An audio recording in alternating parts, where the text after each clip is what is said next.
Members, good morning. We have a quorum. Let's start the meeting. First of all, confirmation of minutes of the meeting held on the 1st of March 2013. The minutes have been forwarded to members. We have not received any proposals for amendments so far in the Secretariat. If there are no particular comments, can you confirm the minutes, please? Okay, thank you.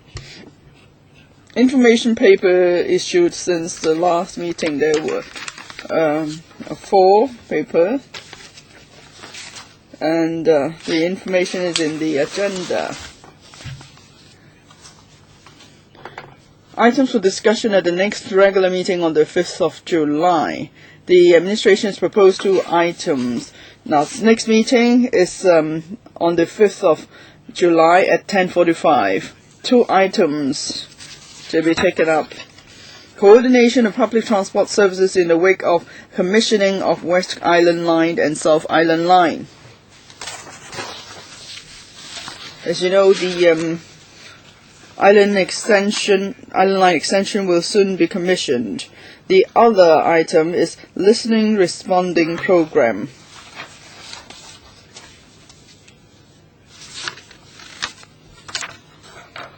Colleagues, do you have any comments on these 2 items, and would you like to propose other items as well? Any comments, please? No? We'll go back to the administration then. We will put these 2 items on the agenda. Next item on the agenda, progress in financial situation of the construction of the Hong Kong section of the Guangzhou-Shenzhen-Hong Kong Express Rail Link. Can we invite the administration in, please?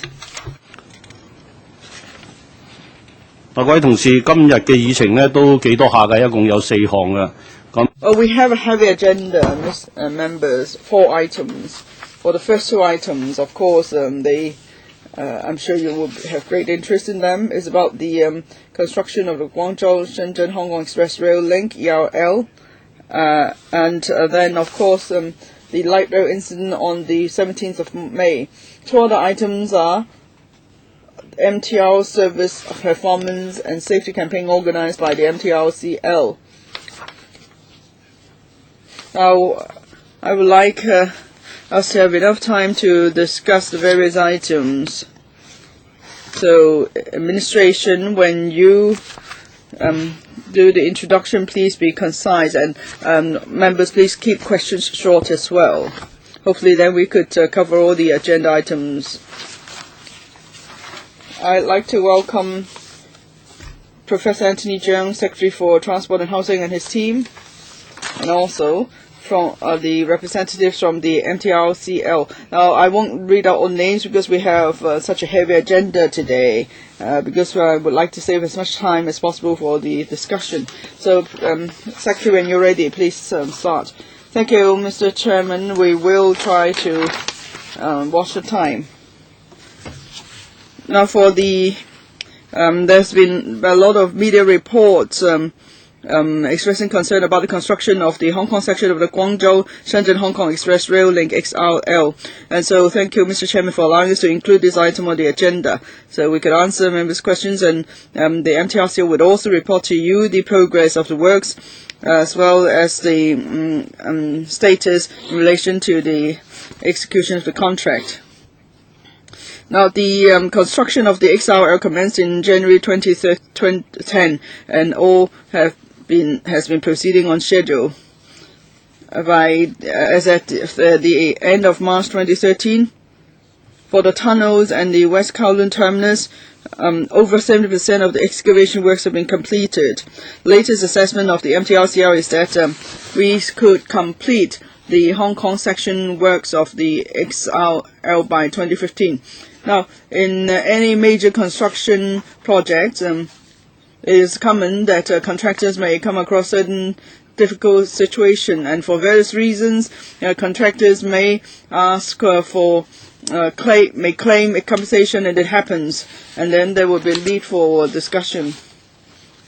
Now, the West Kowloon terminus is 26 meters below ground. It's in complex works. There are many types of jobs involved, so it's a complex project. And during the course of the construction, if there's delay from time to time, it's not surprising. We understand it's true that because of difficult geological condition, then there's been some delay, but the MTRCL is in close liaison with the contractor, so that in terms of the progress, the cost, and the impact on the community, this could all be kept under control. And of the $66 billion of funding approved, the government has set aside contingency fund to cater for unforeseen situation. And the latest estimate is that the fund reserve should be enough to cover the costs involved in keep catching up with progress. It shouldn't lead to overrun of cost. And the government also has regular meetings with the MTRCL. We do closely monitor the implementation of the project. We want to make sure that the project will be completed on time and it won't exceed the approved project estimate. We also want to make sure that there is high quality in the works. So we work closely with all the relevant parties so that we could complete the project by 2015. That would be our target. And we have submitted all the relevant papers to the subcommittee for your consideration. Now, may I ask you to invite MTRCL to give you a brief report, please. Thank you. Good morning, members.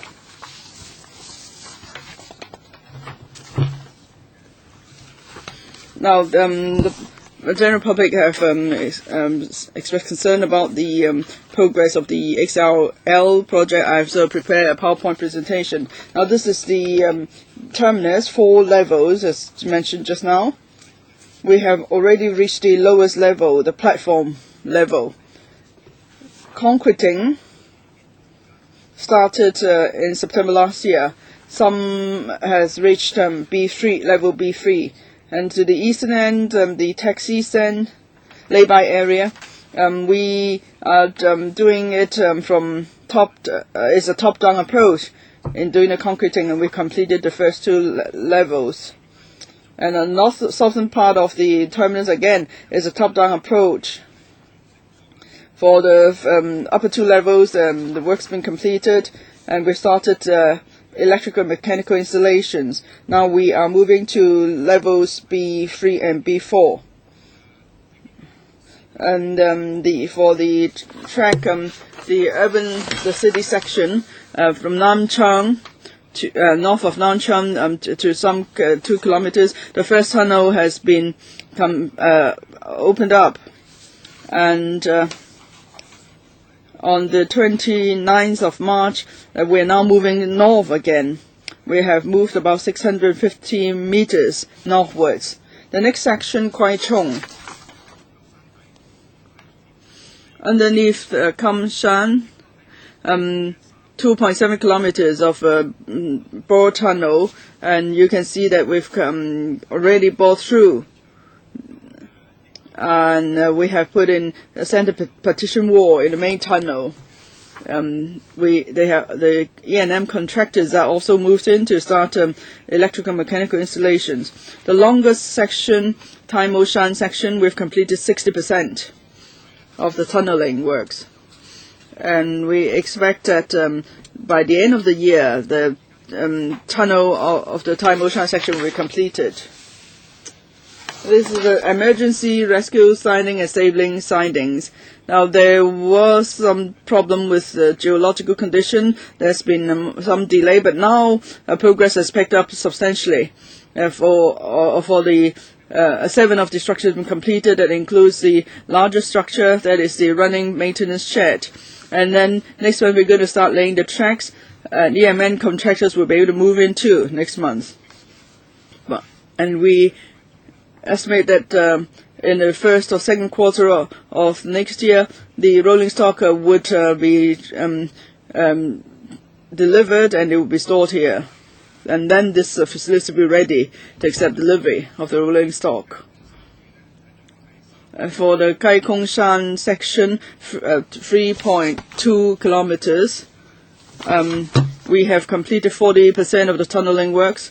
And then to the north, the Maipo section, 2.5 kilometers in total, is through boring.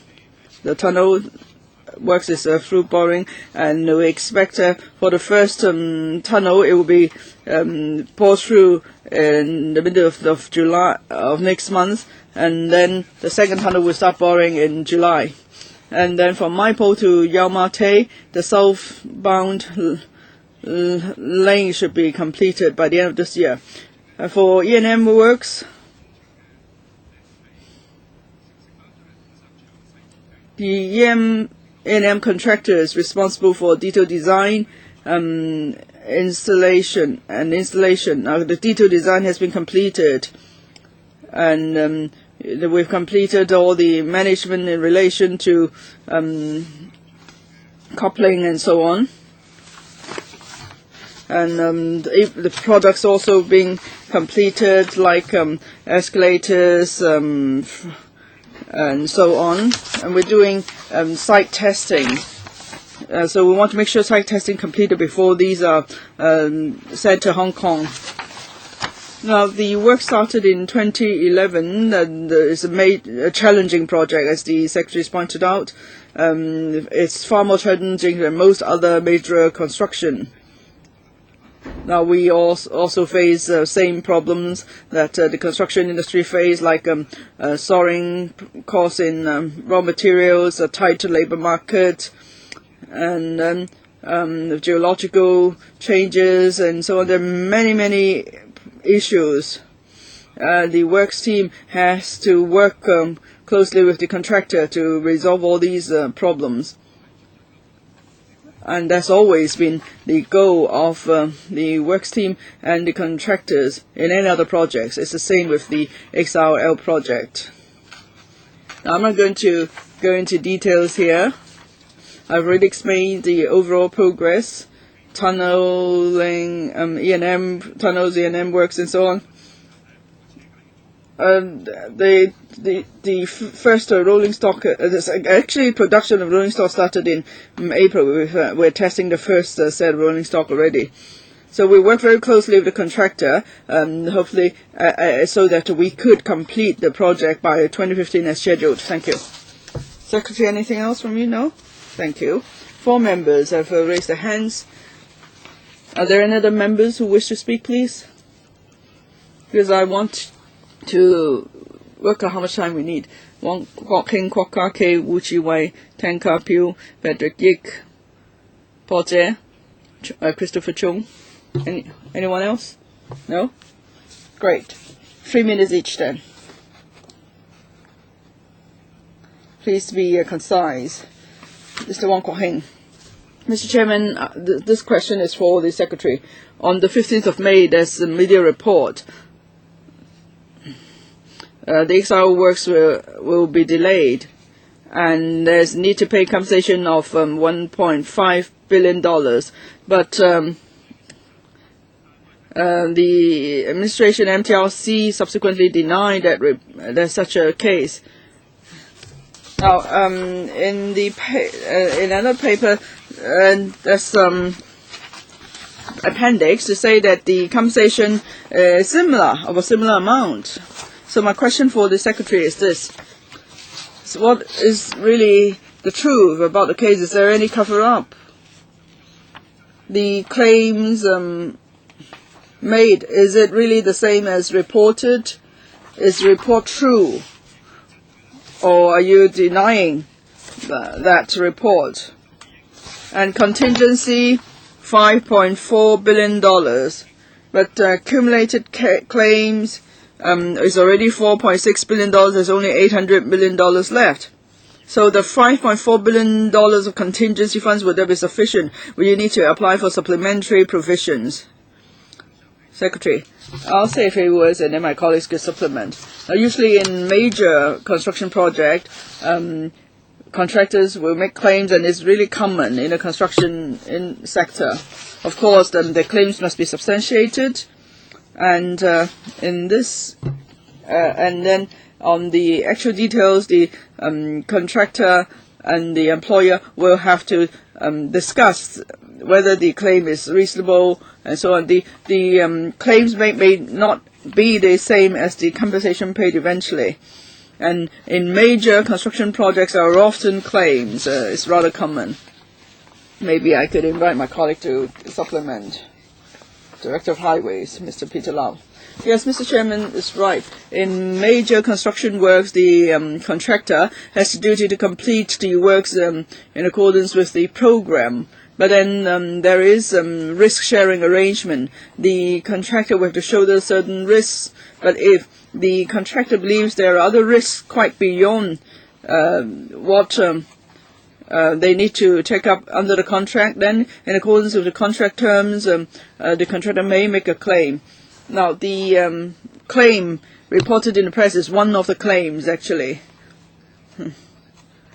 And then the MTRCL will process the claims in accordance with the contract terms. So at this stage, it remains a claim. We need the contractor to provide enough justification, and then the MTRCL will consider the claim in accordance with the contract terms. But so it's not known yet whether this is the ultimate amount to be paid out. And in terms of the total contingency fund, now in the contract, certain risks have been anticipated, and therefore some has been set aside to deal with such risks.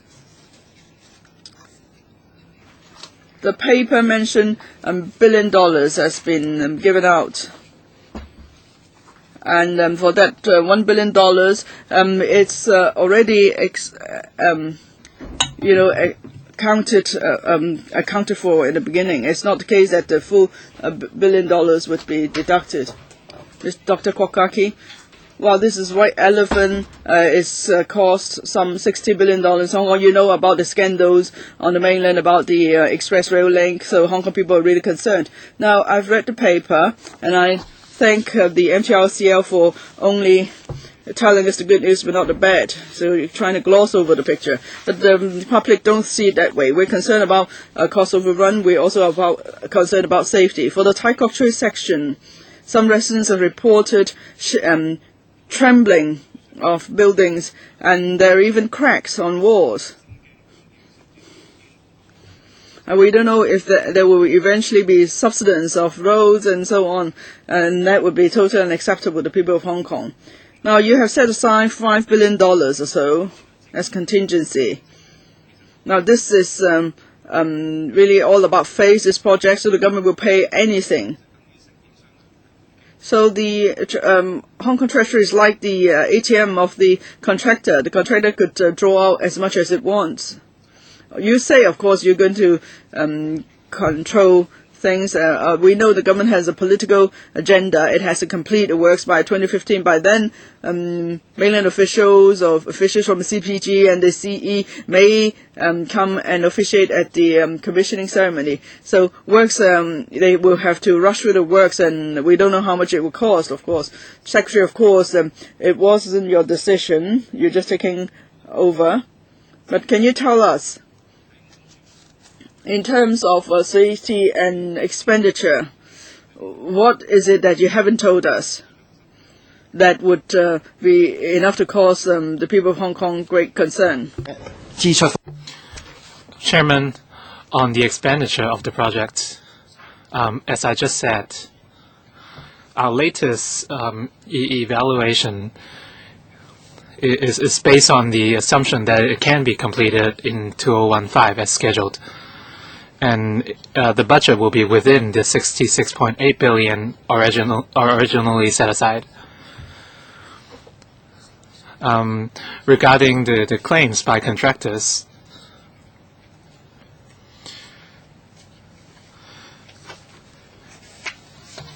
at the end, the MTRCL has agreements in place with the contractors. In some cases of claim, the amounts of money claimed at the end might deviate from the original claim. So we cannot base the expenditure on the amount of claim. And safety has always been a top priority for us. Thank you.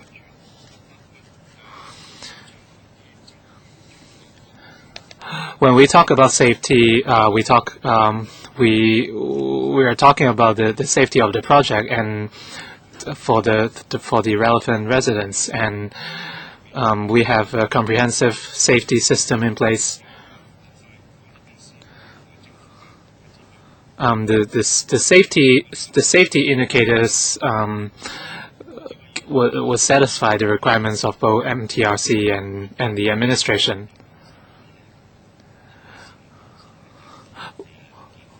While we are concerned about the construction progress of the XRL, we are more concerned about the clearance facilities. Co-location. The co-location of clearance and customs facilities. Can you tell us more about the progress of this co-location clearance arrangements?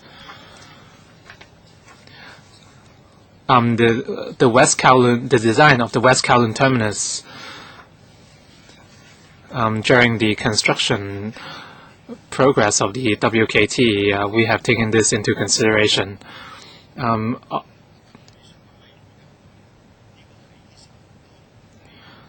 The co-location of clearance facilities involve legal and practical considerations, and all along, the Hong Kong SAR government has been in discussions with the central governments, and we are still studying it. Is there any timetable on the progress of the discussions?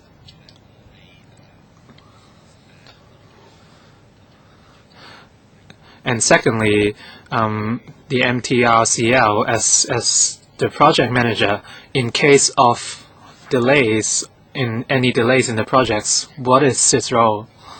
Chairman, the administration appointed MTRCL in this project. We have very specific requirements of the MTRCL, and in case of problems, we would follow our contractual agreements. But so far, we are making good progress.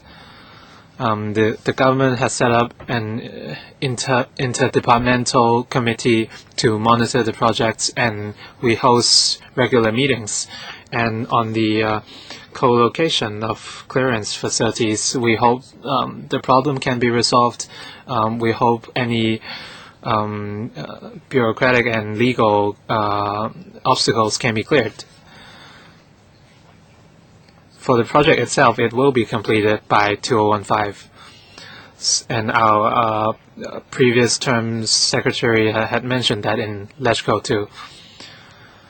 And if we cannot facilitate the co-location clearance arrangement in time, we will have other interim measures in place. Chairman, I'd like the secretary to explain the fact that the MTRCL will do all it can in order to complete the project in time. So my question is, would MTRCL be held responsible or penalized if there's any delay in the project? Chairman, no matter what kind of contracts the government has entered into, we expect the projects to be finished on schedule. If it cannot be met, we would follow the guidelines set out by the contractual agreements. Thank you, Chairman. I have 3 questions. As I referred to a document on the 31st of December last year,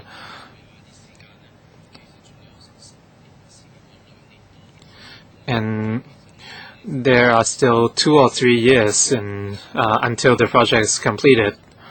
So now we are estimating that a sum of 5.6 billion has to be paid for various claims. and the MTRCL claimed that it will study the conditions of 15 buildings in Tai Kok Tsui. So for buildings which are not going to be inspected but might possibly be affected by the construction,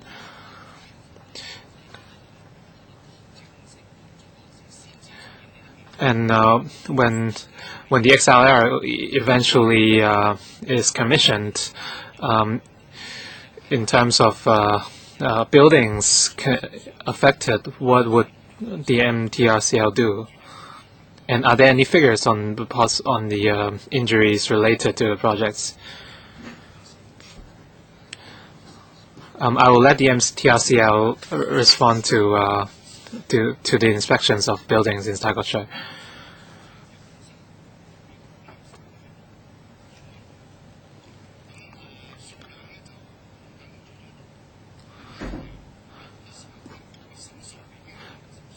In some cases, the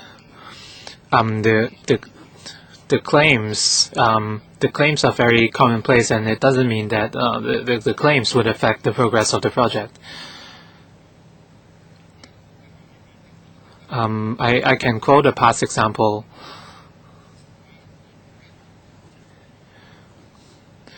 In a document to LegCo in July 2001, at that time, the construction of the airport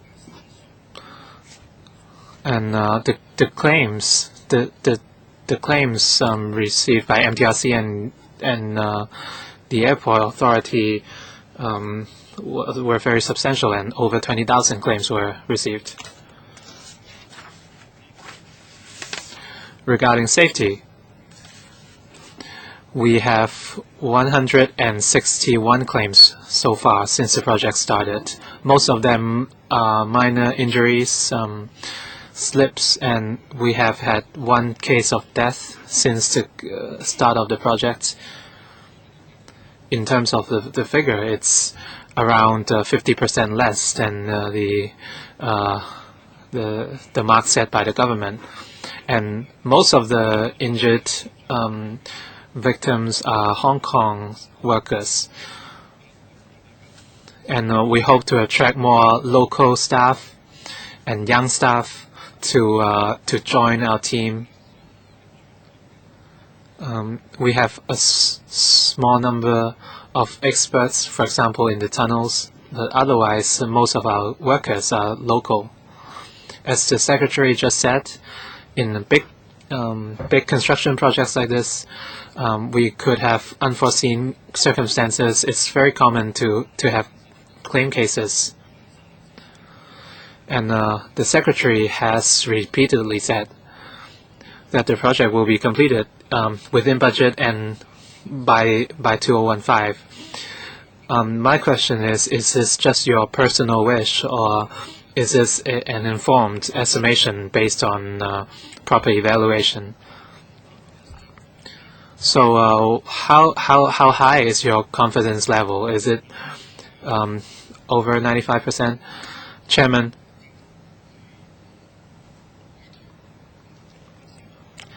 the government commissioned MTRCL to handle this very big projects, and we submitted the budget to LegCo, and we do not hope.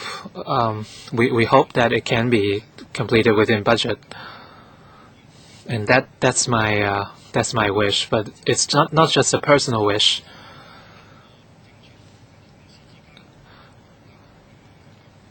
We have a committee set up between the Highway Department and MTRCL, and today we still are very confident that by 2015 we will not go over our original budgets by the time the project finishes. So I cannot guarantee that there won't be any unforeseen circumstances.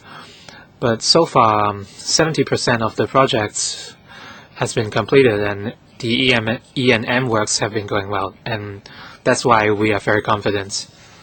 I understand. Secretary, I'm talking about the present because we cannot predict the future. Thank you, Chairman. When I read the Annex 2 and 3 of the document, as of the 31st of December, but now it's already May. So were the figures only updated as of December last year? So I'm not sure why this is the case. I also want to know about the latest situation about the claims. Can you talk about the main reasons for the claims?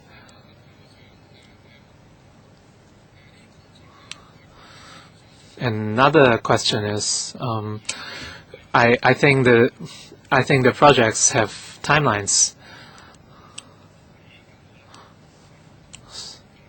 So, are we actually meeting the original deadline sets? And if there are any differences, what are the discrepancies? 因為嗰係 Well, the figures are up to the 31st of December because this is a half-yearly report, because we have to submit half-yearly report regularly.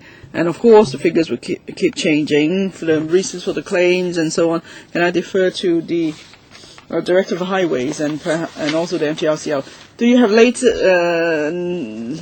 more up-to-date information? Yes, but it's a half-yearly report. The next half-yearly report should be up soon. Of course, if members are interested in the latest figures, we could provide them.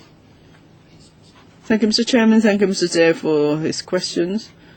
Claims mostly have to do with the geological condition, because during the actual works, we do a lot of earth excavation, earth investigation, and we find that the geological condition is different than expected.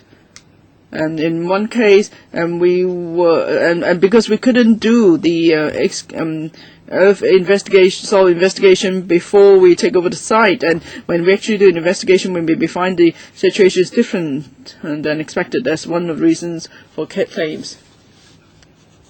Do you have latest figures, please? For individual works process, yes, there may be some delay. For example, because the rock layer is thicker, so it takes longer, of course, to break through the rocks. And the MTR is working with the contractor to catch up if there's been delay. And there are many ways to catch up on progress, because civil engineering works would be the first stage. No, we just want to know how much delay there's been. Do you have the latest information on the program? Our program in May is 2015 for the completion of the project. Mr. Christopher Jung. You give us information half a year ago. I think it's not acceptable. Can you not give us more up-to-date information about the claims? In this table, there are some 200-odd claims in this table. And the Secretary said that for the new airport project, there were 26,000 claims. So what's the latest position, really? And what is your estimate for the entire project? How many claims might there be? Just give us some more information. And can you give us some quick schedule? I'm sure you know, a project schedule, I'm sure you have it. You don't need to give us the details. You could just give us a simplified version. You know, excavation, EMN works, these are the major items. How far are they? Are they behind the schedule or on schedule? So just to give us a clear picture. The third question, the Tai Kok Tsui problems. Because the route is near to the old district there. Along the entire alignment, would there be other old districts affected, or are you saying that this Tai Kok Tsui is the only area? This is just to assure us, because the public hope to see the early completion of the link. We think it's long overdue, because when we go to the mainland now, we can enjoy express rail services, which is speedy and comfortable and safe as well. Now the impact on Tai Kok Tsui by the project. Now members think that we're giving information from some time ago because this item is about the half-yearly report, and it so happens there's been concern expressed in the community about the delay. That's why we seize upon the opportunity to report on that as well. We could provide supplementary information later. Tai Kok Tsui, the 19 old blocks. We've done investigation for all of the blocks before the works. We have done building assessment, and we've also done site investigation. We have taken pictures. We have prepared reports for the residents so they could do comparison. If residents find there are cracks on the walls, or whether it's affected to the XRL project, we will go and investigate in each case. And for all the reports received so far, we can say for sure that there's been no impact on building structural safety. Now, but whether it's because of the XRL works, now we do site investigation. We also check our records. We'll find whether the discovery of the cracks is in line with the with past record and so on. But so far we found no problems. Of course, if the public are still concerned, we would refer the cases to the insurance company for follow-up. I share Mr. Yik's point, because we are both engineers. We understand for a major project like this, and in this case in particular, most of the work is done underground, so there could be a lot of unforeseen circumstances, and so there could be various variations to the contract leading to claims. It's not at all surprising. Now about the resolving claims, 97 claims. On average, each claim is about $20 million. For the claims actually resolved, maybe just over, and for the amount of water, there's about $10 million per case. Of course, the claims vary in size. But can I ask the MTRCL to give us some actual examples? Because for the media and the public, they may not be able to follow, like claims in relation to geological condition. People don't understand what that is. Can you give some actual examples? Maybe for the smaller claims, what they involve, the higher claims, what they involve. You can tell us. And of course, recently, much media report has been about the extraction of piles and foundations. So perhaps you could explain as well. Before Mr. Choi gives an explanation, let me clarify a point. The performance figures that you mentioned, it's not 1,900 actually. It's $1.9 billion. No, I'm talking about average. No, it's not an average figure. I'm saying I work it out on average to be about $10 million or so per claim. This is an average figure. Of course, I said the claims could be higher or lower than that, but I mentioned the average. Mr. Choi? Thank you, Mr. Chairman.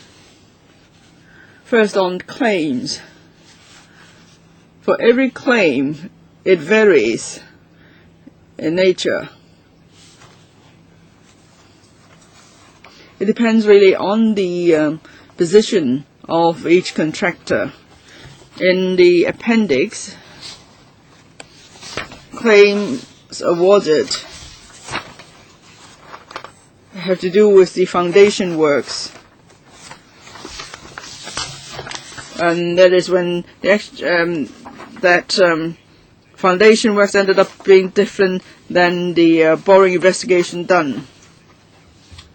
And there's a rock layer, as rock plus soil layer. We thought it was rock, but then it ended up to be soil plus rock layer. So we had to break through the rock layer to meet the safety requirement, and that's mostly the reason for the claims. And also because of the geological the rock layer changes, we have to put in more piles, and so we have to pay the award the claim.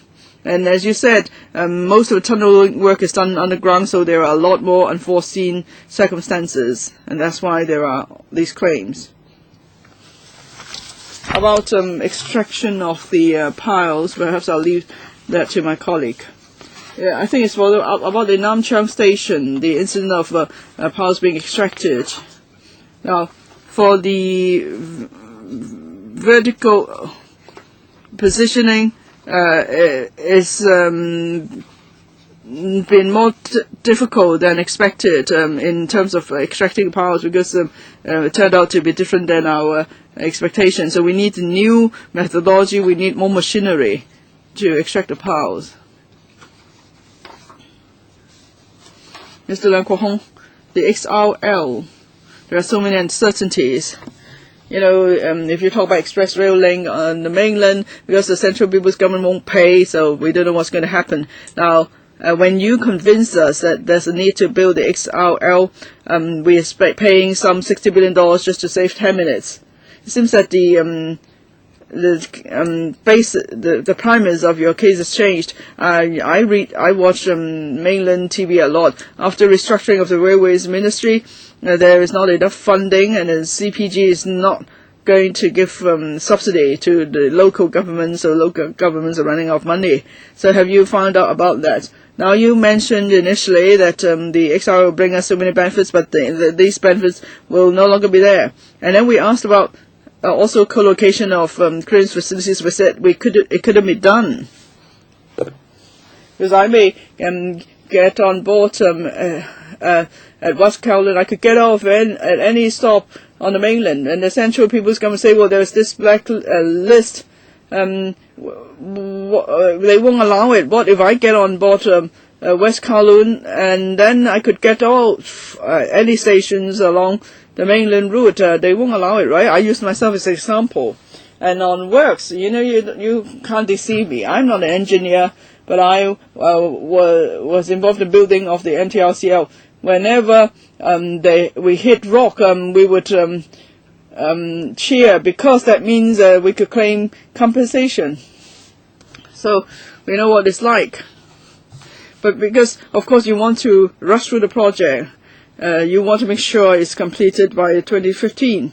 Of course, Anthony Cheung is not your responsibility. You were the head of the Institution of Education at the time. Maybe you would have opposed to the project at that time. But anyway, can you give us all these detailed figures so we could take a good look again? The three factors, that is, on the mainland, you've asked your questions already, so please allow the Secretary to answer. The construction of the mainland's express rail links network, of course, we don't have all the details. The Ministry of Railways and its restructuring, it's only just happened. So we will liaise with the new restructured ministry, and we'll see whether the restructuring will have any impact on our interaction and exchanges and so on. Co-location of facilities, it's been discussed at the Council. It involved legal issues, constitutional issues, and so on, because it's all about immigration clearance, immigration control, and so on. So, all along, we've been in discussion with the mainland ministries, and if there's any progress, we will come back to report.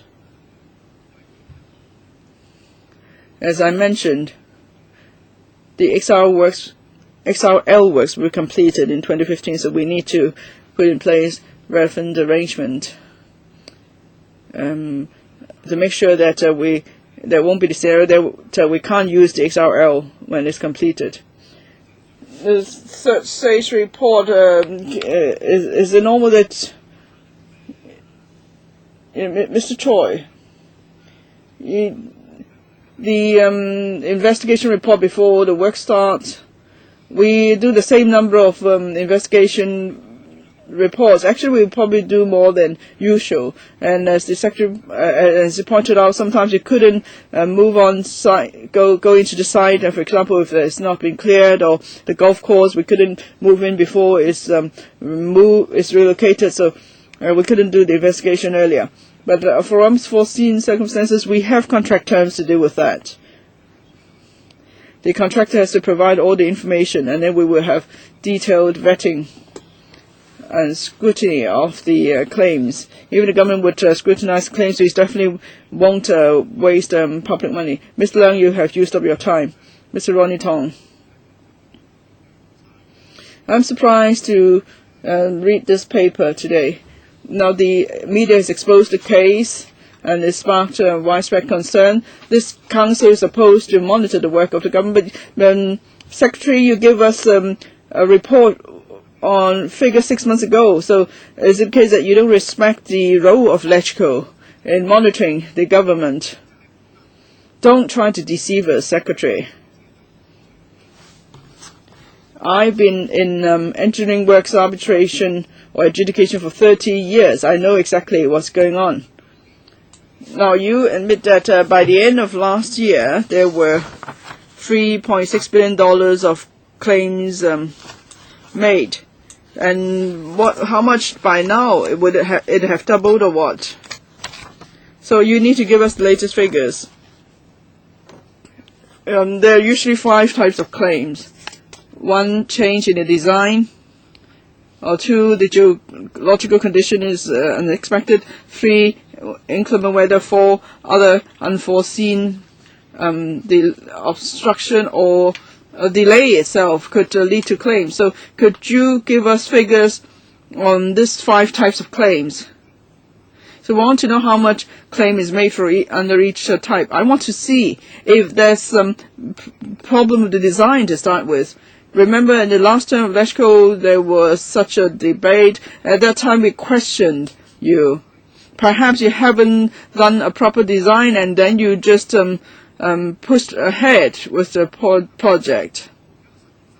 And now you have started works, and all the problems we anticipated happened, but you wouldn't face up to that, and you're just showing us old figures. How could that be an account of the case?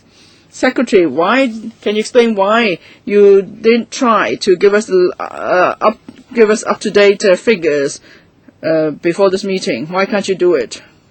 Secretary, Mr. Chairman, as I explained, this is a rather special case. Usually, on this item, at this meeting, there's a regular item which is on the half-yearly report up to the end of last year, end of December last year.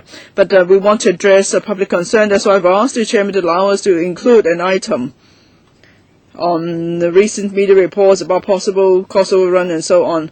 There are 2 sets of paper for this item.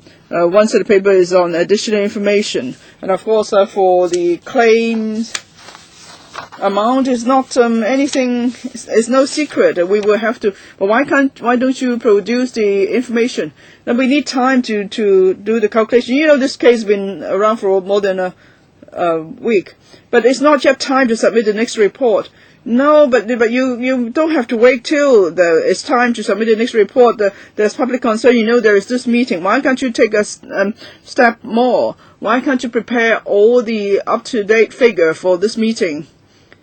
Mr. Chairman, you might recall when the media, it was just a week or so ago or so, when there was this media report. If we have to do detailed analysis like what Mr. Ronnie Tong suggested, we would need more time than a week. But as I said, that we will provide supplementary information. When can you produce the information? I couldn't say for sure. It depends. On the part of government, eventually we will have to report such figures. And please note a point. The amount claimed and the amount awarded would be very different. Mr. Tong, you would know that very well. You've been dealing with such cases. They may ask for 100% claim. Eventually, the agreement could be just 10% of the claim. I've never come across a case of 0% awarded. Even less than 50% is rare. Well, in many government contracts, many of the claims awarded is actually less than 50% of the amount claimed. I think the latest report, it should be ready very soon, right? Can we have another meeting soon to follow up? Yes, I will make the arrangement for a special meeting. Hopefully the data will be available as soon as possible for the reference of the relevant departments. Thank you, Chairman. The last time Hong Kong established a major railway system was 10 years ago, the West Rail. And at that time, there was the Siemens case, which was very controversial.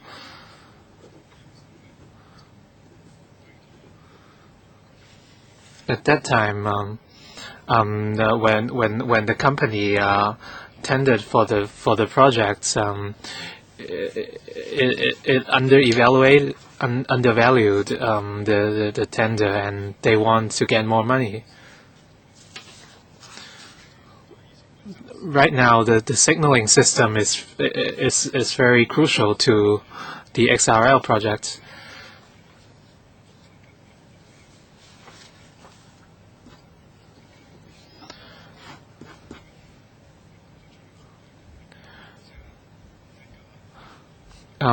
At the end, we don't know how the signaling system will be tendered. Would it be the one by the lowest bidder?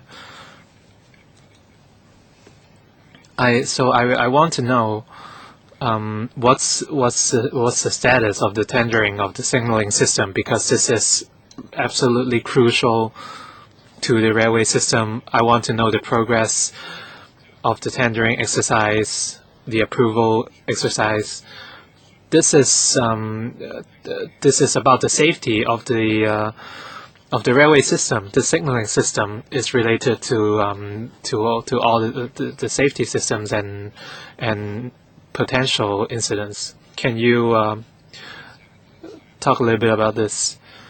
I'm a civil engineer. I can get some signal engineers to talk with you in detail. Basically, the design of the signaling system is underway. Do you have one signaling system or two? The tendering exercise was carried out in Hong Kong, and there are two systems, one in Hong Kong, one in China. But now a single bidder has won the bids for both systems. The core of the signaling system is basically the same in both Hong Kong and the mainland. After the meeting, I can submit details of the signaling system. So can you answer my question now? So who is in charge of the core of the signaling system? Is this does it represent value for money? I think Mr. Choi wants to answer the question, but it's hard to explain. To answer the question in a few words. Because of time constraints, I think you have asked a lot of questions about this, and I hope the administration and MTRCL can give us additional information after the meeting. Can you specifically talk about the signaling system, because it's very important? My recommendation is, if possible, can the MTRCL can invite us to a display room or construction site so that our members can experience for themselves the scale of the projects and the MTRCL can explain more in detail. Just now, Mr. Michael Tian mentioned that can a special meeting be arranged to discuss the signaling system. So I certainly hope this can be arranged so that everyone is on the same page regarding the progress of the projects. Chairman, we will try our best so that to solve the worries of the members. So can the Secretariat make arrangements as necessary?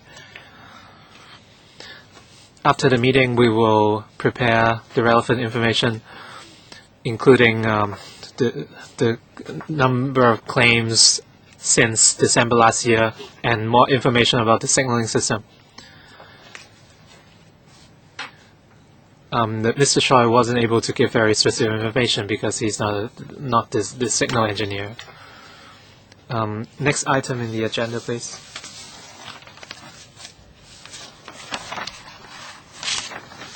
The next item is also related to MTRCL. It's the light rail incident.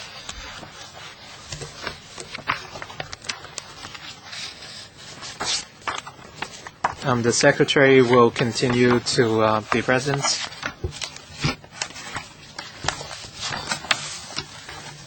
And other representatives from MTRCL will also be present. The name list is on everyone's hand, so I will not introduce them one by one.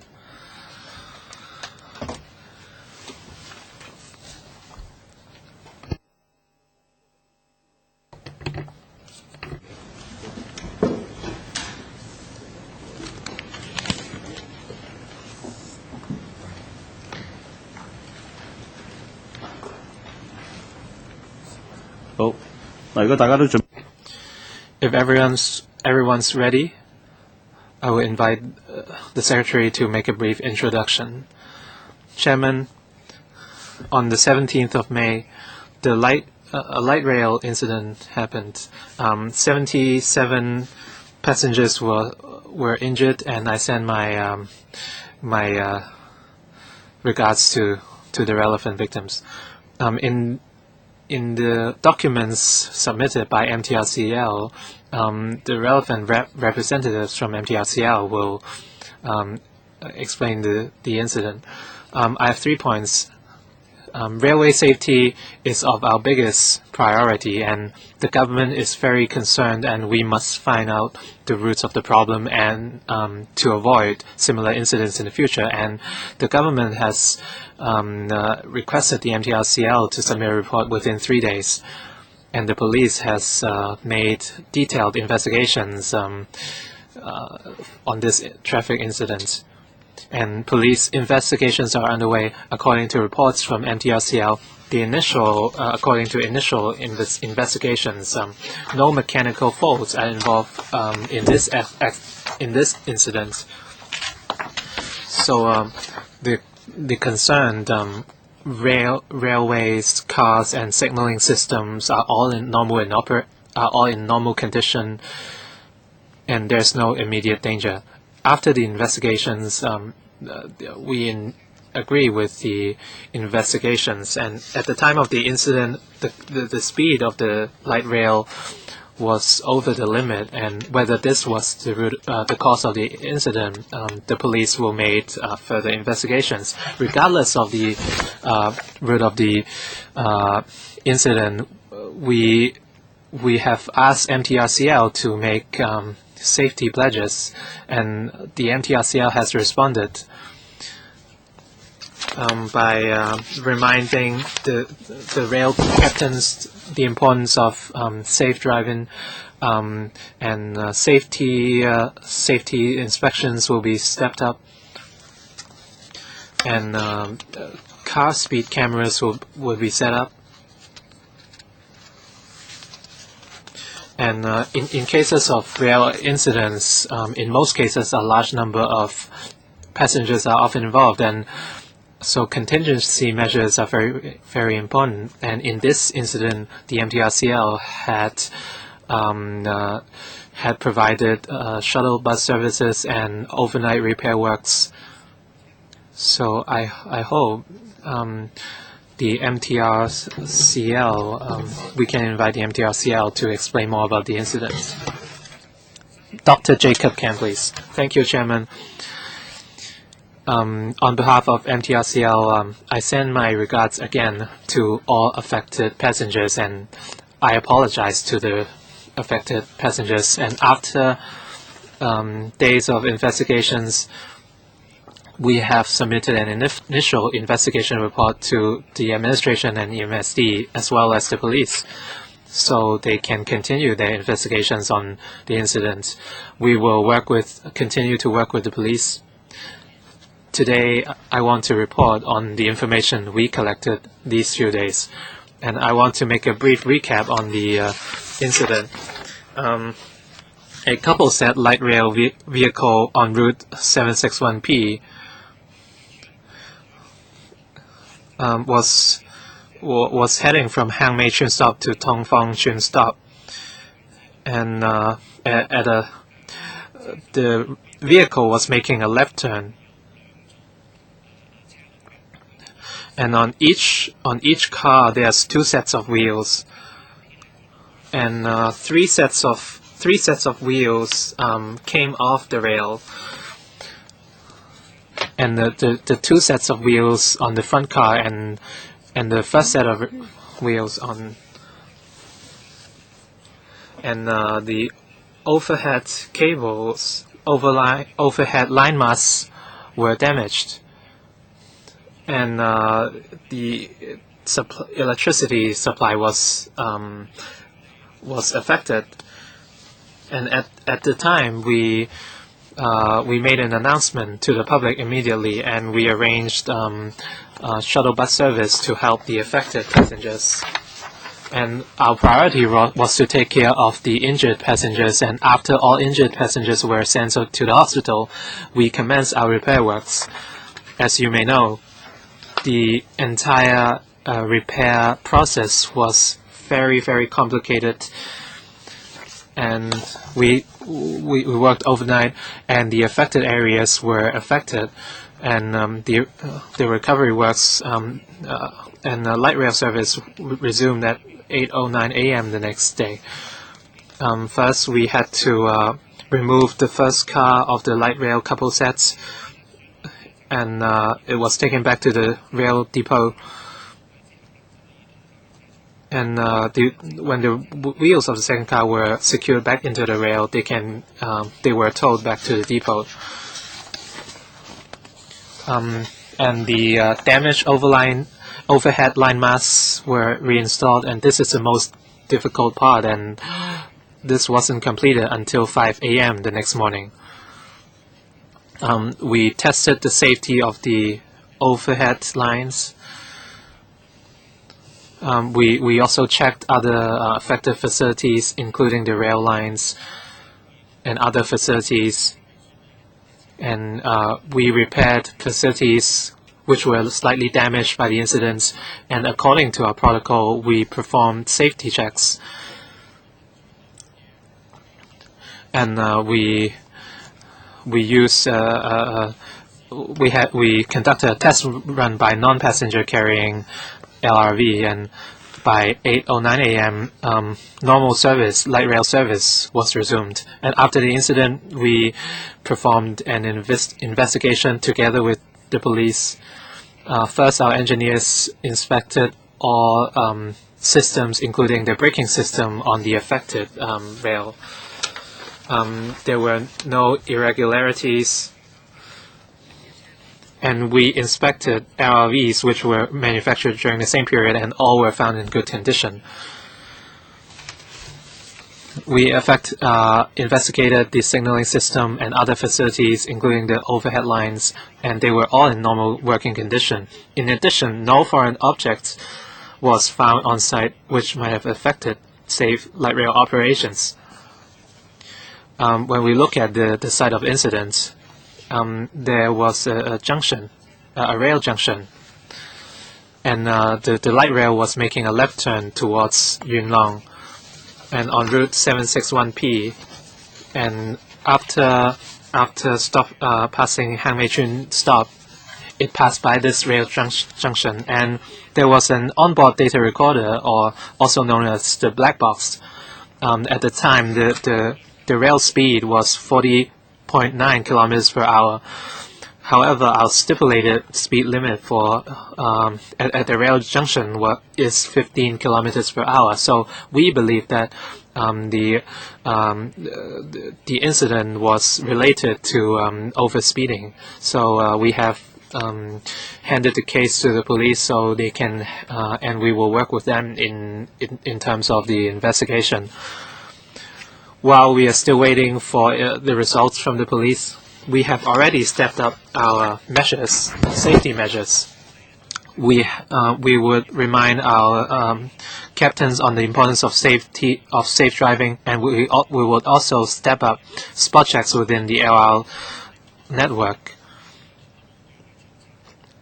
And inspectors will be deployed to make checks with car speed cameras. And we would have ways to deal with overspeeding. And we would test run the installation of fixed speed cameras at certain locations. On the incident, let me apologize once again to all affected, injured passengers. Myself and the secretary had visited the injured passengers in the hospitals, and we have all along been following up with the relevant passengers. And here, on behalf of MTRCL, I hope all the injured passengers can recover as soon as possible. Safety is always our priority, and we will continue to improve ourselves in terms of safety and reliability so we can still continue excellent services in the future. Secretary, anything else? No, 8 members have already raised their hand. Wong Kwok Heng, Wu Chi Wei, Elizabeth Kwok, James, Michael Tian, James To, Frederick Yek, Tang Ka-pio, and Paul Chair. 10 members actually altogether. I'll draw the line there. 3 minutes each, please. Mr. Wong Kwok Heng. Mr. Chairman, the MTRCO and the government have mentioned 3 enhanced measures. I do not think that's enough. There's already an automatic braking system on the MTR system, so that when there's a distance short of less than 500 meters, 2 trains will brake automatically. This is to prevent speeding and tailing closely. How come for the light rail system there is still not an automatic braking system? That's my first question. Second point, the 3 measures you mentioned, especially spot checks on traveling speed. You do it manually. Why don't you install some sort of device on the light rail? Maybe a speed camera. You can install it on light rail. Then there will be regular monitoring. You don't have to do it manually and randomly. That is not at all appropriate. 2 questions. Response, please. Can I invite Dr. Kam to respond? Well, technical issues, I could ask my colleague, Mr. Keith, to supplement later. Now, on the design of the light rail is a service transport form of transportation, same like private vehicles, buses, and pedestrians. They all share the same road service. Now, for heavy rail, you see automatic control system, because there is no sharing of road space as such. So it doesn't apply to light rail, that sort of operation. And of course, for the light rail operation, it really depends on the captains of light rail.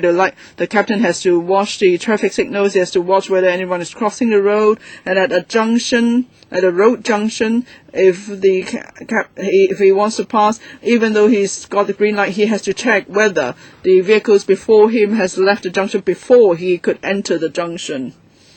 So it's up to the captain to form his judgment on the spot. It's like other road users. When they use the roads, they have to do exactly the same. And the speed camera,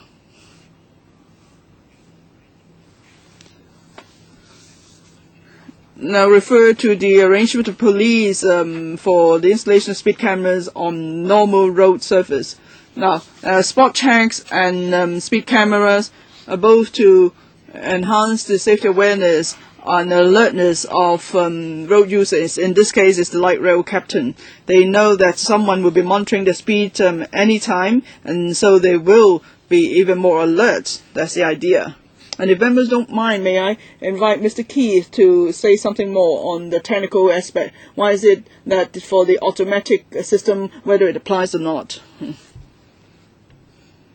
Yes, the light rail system in the Northwest New Territories is very similar to other light rails in modern cities around the world, where the driver is responsible for the speed of the train. We know of no other system which shares public road space where an automatic braking system or train control system is applied. 胡志偉議員。 Mr. Wu Chi-wai? The MTR says it's going to resort to a speed camera to spot check on the driving habits of captains. For every light rail car, I think there's a black box, right? Is in your report, it seems. So with the black box, you have data and you'll be able to tell whether they're speeding. Why don't you do that? Why don't you have to do it manually? You know, some things rather low tech, I'd say. That's the first question. Second point is about management. Is there any reason for captains to speed? Is it because they need to do so many shifts, so many trips, like bus captains, they have to catch up after delay, say in traffic congestion? Is there any need for them to catch up with the schedule, whatever? Is that the reason causing this incident too? Now, third point. The MTRC would be fined $15 billion in this case. But under what circumstances would the MTRC not be fined? Under what circumstances it would be fined and under what circumstances it won't? Can you tell us, Secretary? I'll take the second question first and I'll leave the first question to Dr. Kam. Fine. Well, you might recall we revised the fare adjustment mechanism some time ago. And there's a new performance penalty system. The basis of the fine is this. If there are circumstances beyond the control of the MTRCL, last time I explained this at the transport panel. For example, it's the behavior of passengers. Say a passenger jumps onto the track, causing the service to stop, or inclement weather and so on. These are factors beyond the control of the MTRCL. In other cases, we believe is within the control of MTRCL. In other words, it has to show the responsibility this time then. Dr. Kam?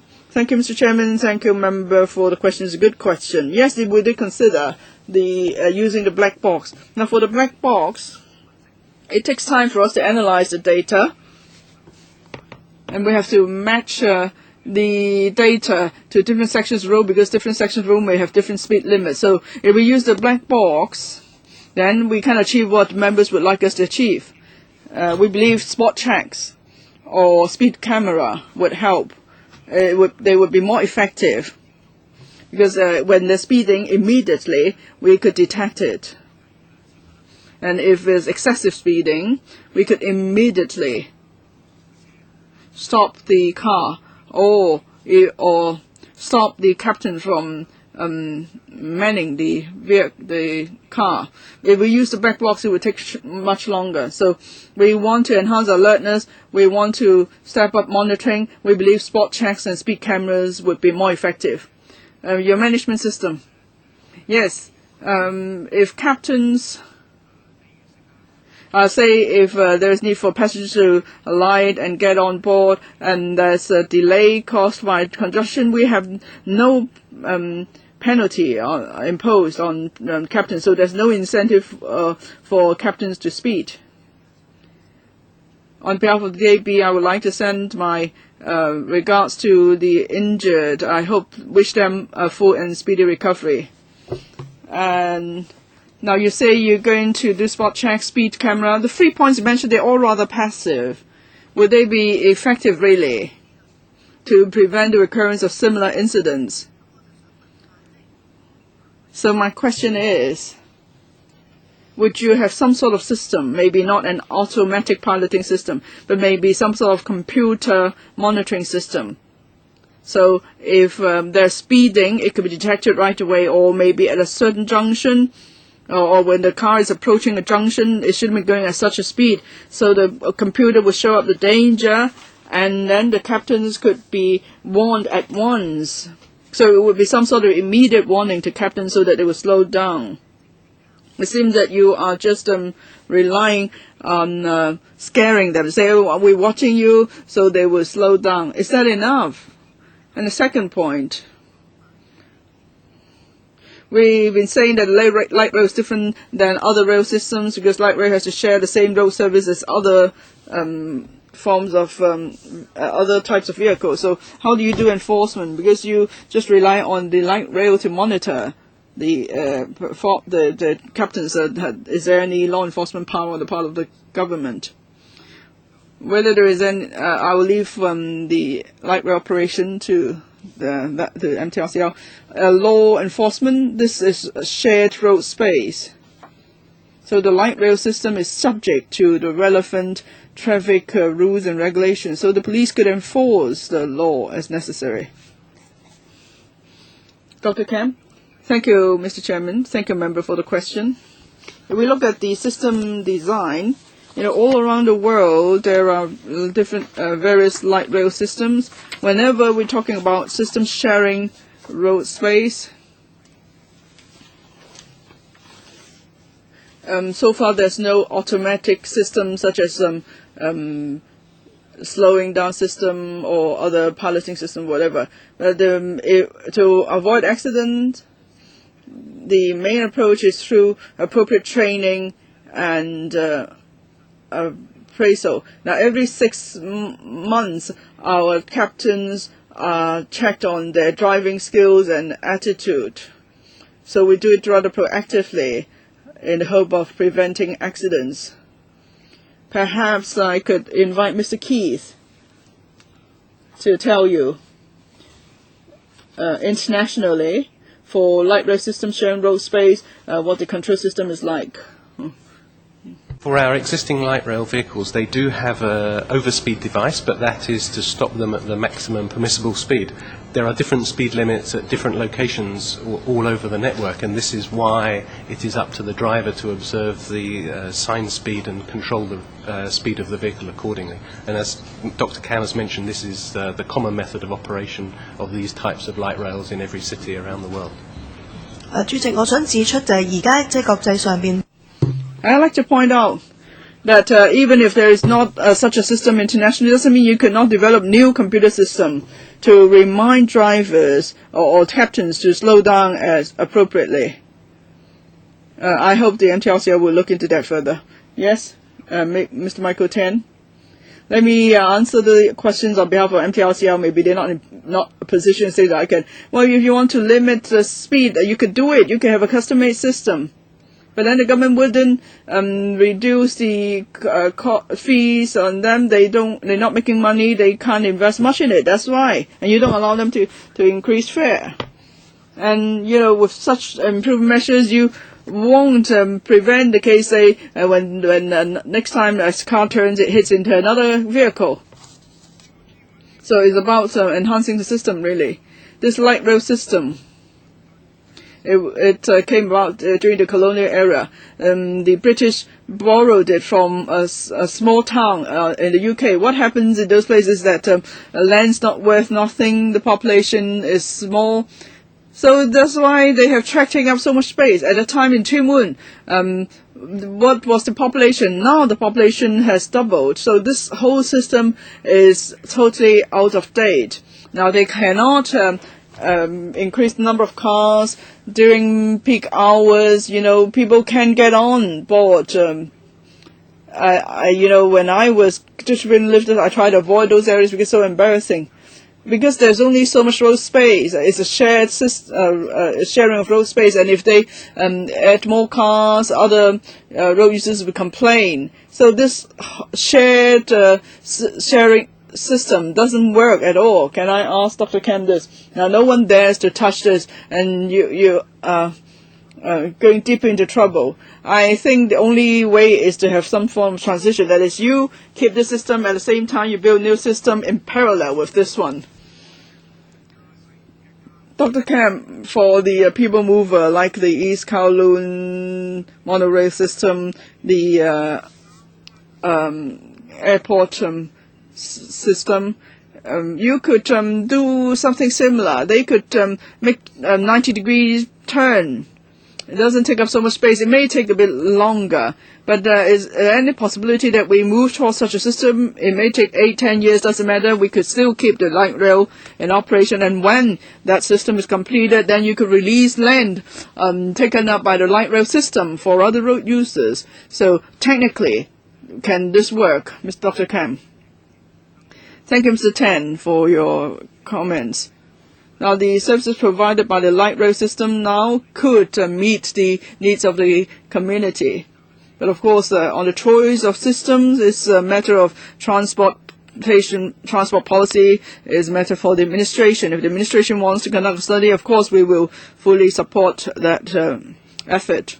Now, from international experience, the system mentioned by Mr. Tan is technically feasible, but of course how it is to be implemented will depend on the site condition. Do I still have time? No. Can I just ask the Secretary this? Because this is systems sharing road space, so it will have to be up to individuals to control the car, so there could be human error again. Now, can you really start a study on a new system, Secretary? Well, I don't want to see repeat of such cases too often, but you talk about the overall transportation network. We know the light rail has its limits in terms of passenger capacity. It's true but then in the past few years, MTRCL has tried to retrofit existing cars to increase the passenger capacity and so on.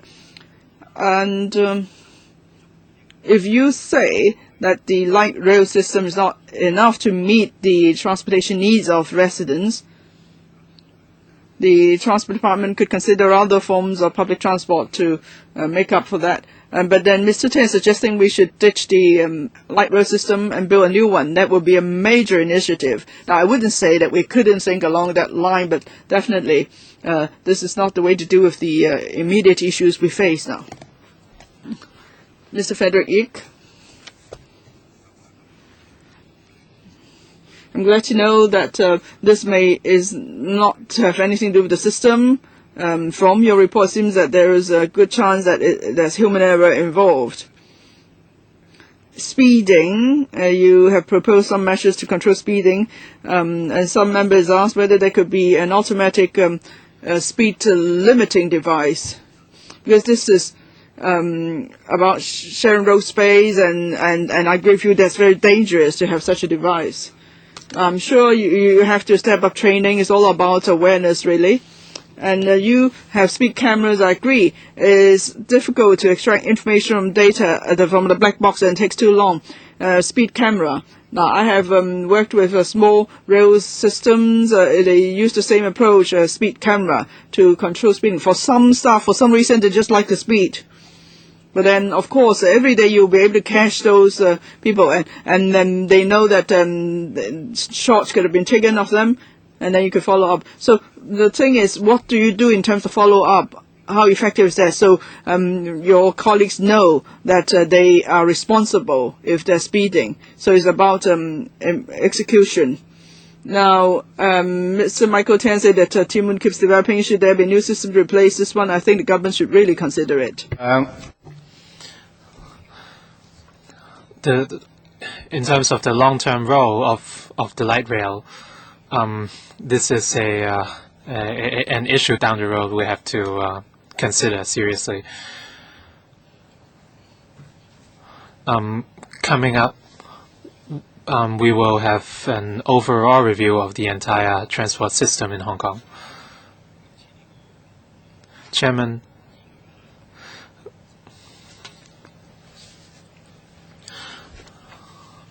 although according to the investigation of the incident, it's due to overspeeding. However, this could happen again in the future. When we look at the monitoring system, I have a feeling that MTRCL is a monopoly and it's not controlled by, monitored by anybody. We can see from the incident that the rail has been overspeeding over the limit for almost twice, but MTRC can only find out after looking at the black box.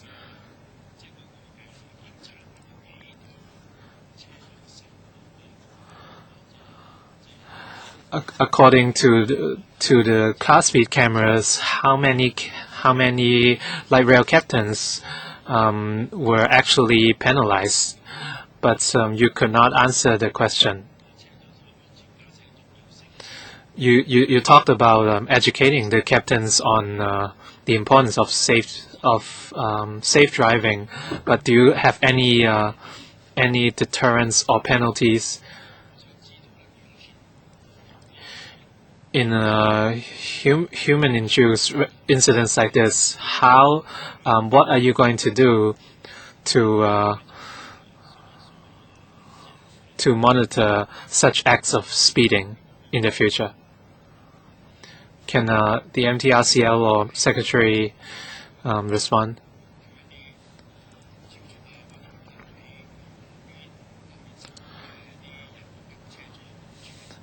The management of captains, I'll leave it to MTRCL. However, from the administration's perspective, we have a penalty mechanism in place for MTRCL.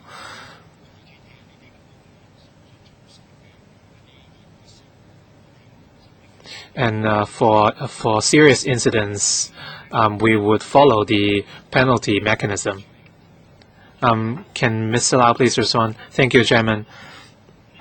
Thank you for the member's question. Safety is our priority.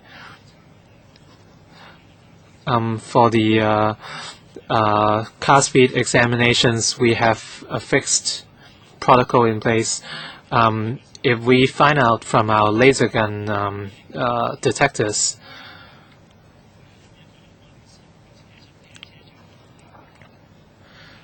we will discuss any incidents with the respective captains, and if we detect overspeeding, we will gauge the level of seriousness, and we will make verbal or written warnings, and we will remind them again on the importance of safe driving, and we will review and test them again. And if the incident is serious, we might suspend their jobs or even dismiss them. According to sudden checks by our laser detectors, we found that most captains adhere by the regulations. Cases of overspeeding were far and few in between, and there were only a few cases. Mr. Kwok? Everyone's very concerned about the light rail system, but I have a question for the Secretary. Just now, Mr. Michael Tian said a lot about the system.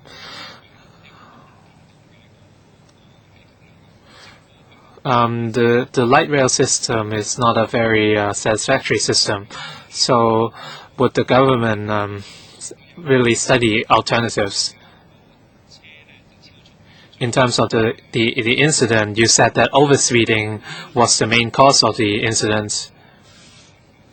Can you tell us that in so many years of operation, can you give us some figures of overspeeding for the light rail system every year?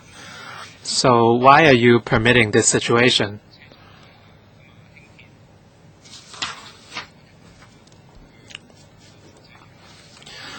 Well, instead of sending staff to catch cases of speeding every day, can you have an immediate system to monitor the speed of the trains?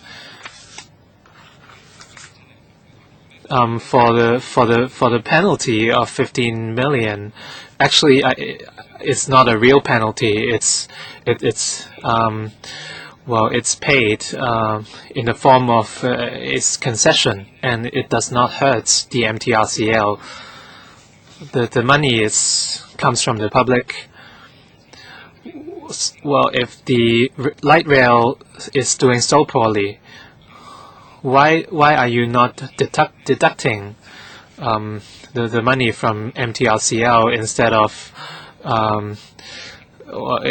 right now it actually comes from the public. The money comes from the public, but now you are turning the penalty into a kind of concession to the public. It's not reasonable. In my replies to other members' questions, I did not say we are studying replacing the light rail system. I was just saying we would make further studies in this direction, and we have no plans to replace the light rail system at the moment. In terms of penalty, we want to reimburse the fund to the public, and that's why the MTRCL is making a second trip concession. It's offering this concession to the public, to the passengers.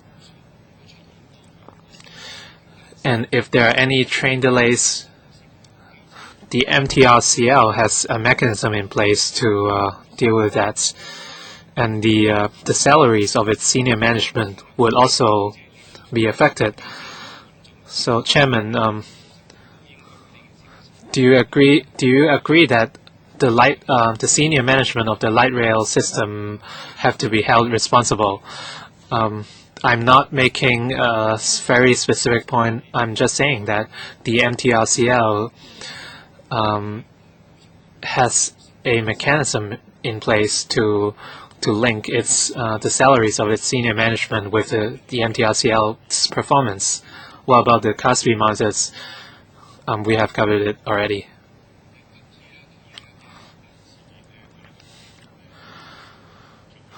We hope such unfortunate incidents would not happen again. On the long run, I agree with Mr. Tian that this light rail system has to be reviewed because it has been in operation for a long time already.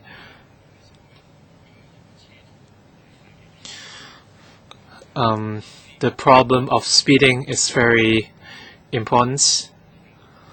We hope the captains have the right driving attitude.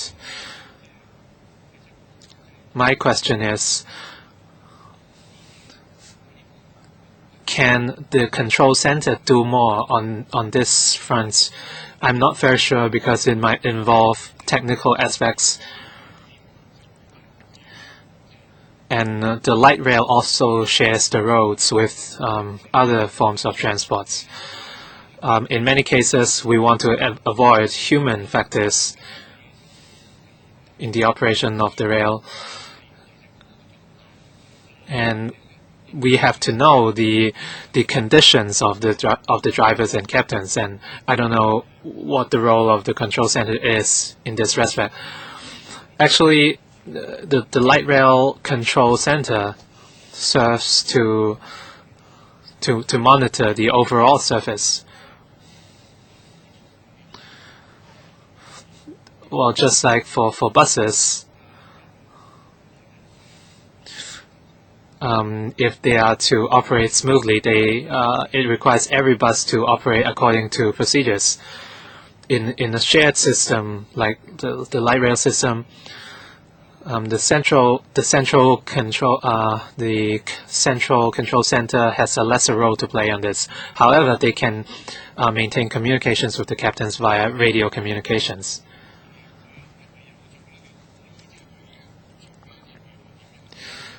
Has the control center actually done anything? I hope the MTRCL can consider giving a bigger role to the control center. right now, apart from the fixed speed cameras right now,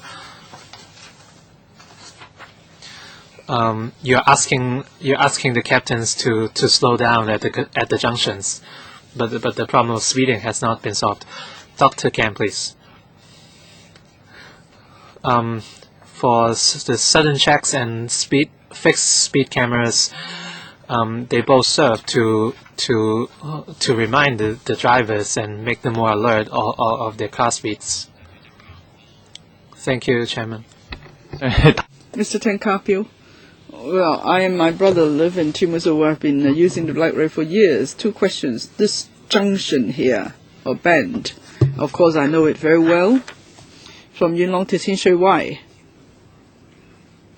Now for similar junctions, where there's a ramp, there are several such junctions on a slope from going to Tubun Town Centre. There are many junctions, bends with a gradient. So for these high-risk bends, have you counted how many there are, and would you take special measures? That's the first question. Secondly, we know this incident has nothing to do with other vehicles on the road. We can tell instantly. It's because the second car hit into the first car. Now, when I was young, there was not so many additional cars, obviously because there are now far more passengers. So now when I go back to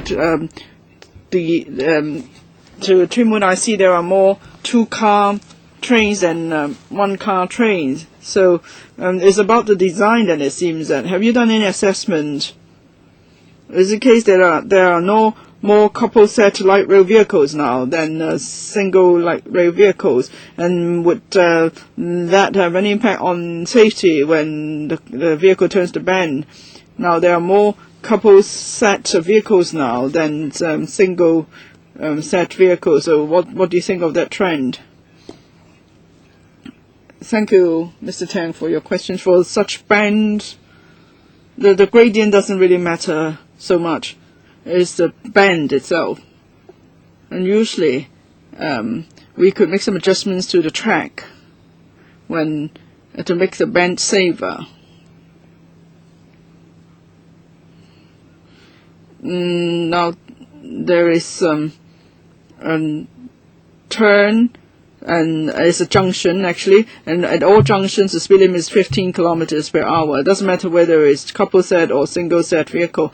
It would be absolutely safe if with a speed limit of 15 kilometers per hour. For the incident in question, it's not because the car behind hit into the car in front that caused the incident. From our investigation, we believe, as we mentioned in the report earlier, it's because the wheels came off the rail, and the wheels came off the rail because of the travelling speed. Perhaps I could invite Mr. Keith to explain further.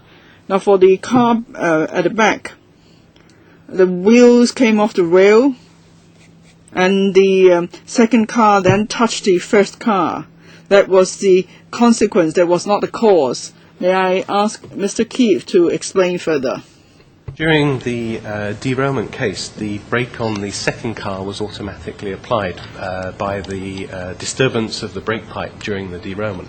As the coupling remained intact during the derailment, the swing motion of the first car actually pulled the second car onto the first car. So we've concluded from the incident that the second car did not hit into the first car.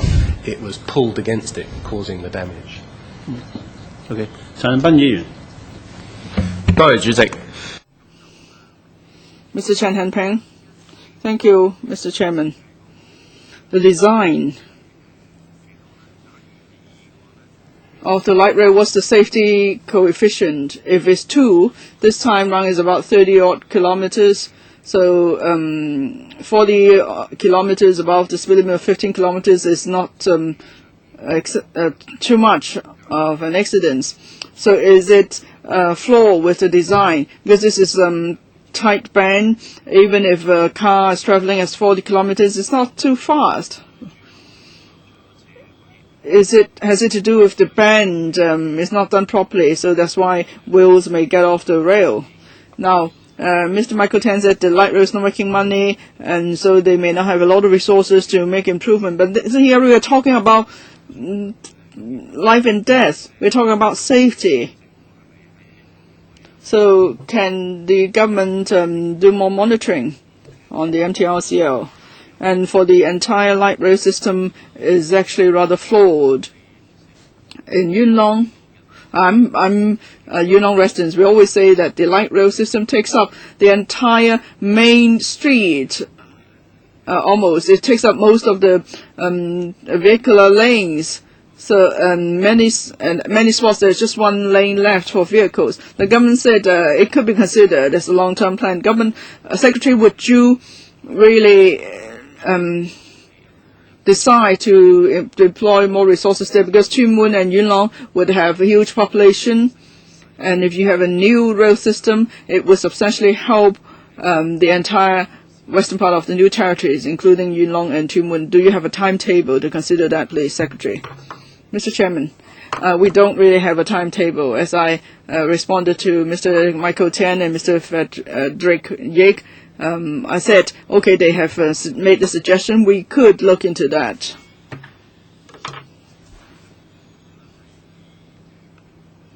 As Mr. Michael Tan pointed out, the light rail was brought in during the Hong Kong British administration days. At the time, Tuen Mun was very different than it is now. Well, we look at it today, it may not be the best system, but then we haven't started with a blank sheet. But there is already a system in place, so any changes have to be considered, have to be taken forward with great caution. We have to consider the overall picture. But of course, if we talk about long-term planning, yes, so we must try to listen as many views as possible. We have to be bold in considering all options.